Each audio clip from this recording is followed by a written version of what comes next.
അവരാണെന്നറിയോ? ഉസ്താദന്മാര് ചീത്ത പറഞ്ഞ് തെറി പറഞ്ഞുകൊണ്ട് ഉസ്താദന്മാരെ ആക്ഷേപിച്ചുകൊണ്ടുണ്ടാക്കിയ ഒരു സംഘടനയാണ് സമസ്തന്റെ ഇതിൽ പ്രവർത്തിക്കുന്നത്. ആരും അതിൽ പട്ടുപോകരുത്. ബഹുമാനിക്കേണ്ട ആൾക്കാരെ മാതാപിതാക്കന്മാരെ ബഹുമാനിക്കണം, ഉസ്താദന്മാരെ ബഹുമാനിക്കണം, വയസ്സിന് മൂത്തവരെ ബഹുമാനിക്കണം, നല്ലവരായ ആളുകൾ ബഹുമാനിക്കണം. അല്ലാഹുവിന്റെ റസൂല് പറഞ്ഞു, അല്ല ബഹുമാനിക്കാൻ പറഞ്ഞതിനെ ബഹുമാനിക്കൽ ഈമാൻ. അപ്പൊ ഈ പറയപ്പെട്ടവരൊക്കെ ബഹുമാനിക്കേണ്ടതാണ്. ഏറ്റവും ബഹുമാനിക്കേണ്ട ആളാണ് പഠിച്ച ഉസ്താദ്. ബഹുമാനപ്പെട്ട അലിബിന് അബീ താലിബ് റളിയല്ലാഹു അൻഹു എനിക്ക് ഒരു ഹർഫ് ആരെങ്കിലും പഠിപ്പിച്ചെന്നാൽ ഞാൻ അവന്റെ അടിമയാണ്.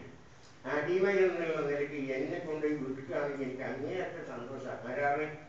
മഹാനായ അലിബിന് അബീ താലിബ് റളിയല്ലാഹു അൻഹു. അപ്പൊ ഏറ്റവും ബഹുമാനിക്കേണ്ടവരാണ് പഠിപ്പിച്ച ഉസ്താദന്മാർ. അതിനേക്കാളും ബഹുമാനിക്കേണ്ടവരില്ല. ഉമ്മാനെ കാണി, ബാപ്പാനെ കാണി, പക്ഷെ എല്ലാവരെ കാണി ബഹുമാനിക്കണാരെ? ഉസ്താദന്മാർ.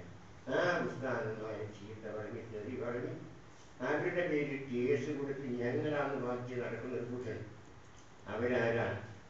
സുന്നികളുടെ കുട്ടികളാണ്. സുന്നികൾ പറഞ്ഞാൽ അള്ള ബഹുമാനിക്കാൻ വളരെ ബഹുമാനിക്കലാണ് സുന്നത്തിയാണ്. ഉസ്താദന്മാരെ ചീത്ത എമ്മാരി വാപ്പാരി എതിർക്കുക, ബഹുമാനിക്കേണ്ടവരെ നിന്ദിക്കുക, അവരെന്താ പറ്റില്ല? സുന്നികളായിട്ട് കണക്കാക്കും. അവർ വേറെ കൂട്ടാണ് നിങ്ങൾ വിഷയിച്ചോളൂ.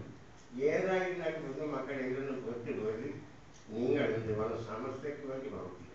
സമസ്തന്റെ പിന്നിൽ നിങ്ങൾ അണിനിരക്കണം. എന്നാൽ ആ മഹാൻ മുൻ കഴിഞ്ഞു പോയ മഹാന്മാരെ മതത്തും ബർക്കത്തൊക്കെ ഉണ്ടാവും. സമസ്തന്റെ മുൻ കഴിഞ്ഞു പോയ മഹാന്മാർ ആരിമീങ്ങളാണ്. അതുപോലെ തന്നെ അള്ളാഹുവിന്റെ ആരിമീങ്ങളാണ്, അള്ളാഹുവിന്റെ അഭ്യാസങ്ങളാണ്. ആ മഹാന്മാരുടെ മതത് നമ്മൾക്കുണ്ടാകുന്നത് കൊണ്ട് സമസ്തന്റെ പിന്നിൽ അണിനിരന്നുകൊണ്ട് നിങ്ങളെല്ലാവരും സമസ്തന്റെ സഹായികളാവണമെന്ന് സമസ്തന്റെ പ്രസിഡന്റ് എന്ന നിലയ്ക്ക് നിങ്ങളോട് ഞാൻ രണ്ട് വാക്ക് സംസാരിക്കാം. കൂടുതൽ സംസാരിക്കുന്നത് ഞാൻ ചെയ്യാൻ പോകുന്നത് ക്ഷീണിതനാണ്. എനിക്ക് ജലജോഷമുണ്ട്, പനിയുണ്ട്, ശ്വാസമുണ്ട്, പലനിരക്കുള്ള വിഷമങ്ങൾ എനിക്കുണ്ട്. ഇതെല്ലാം ഉള്ളതിനോട് കൂടിയാണ് ഞാൻ നിങ്ങൾക്കൂടെ സംസാരിക്കുന്നത്.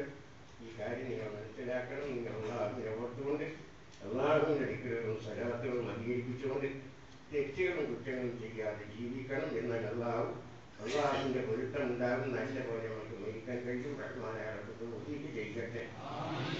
ചെയ്യാൻ പോകാൻ റഹ്മാനായ റബ്ബ് അവൻ്റെ മകളായ പതിവ് നോക്കി നമ്മളെ സ്വീകരിക്കട്ടെ.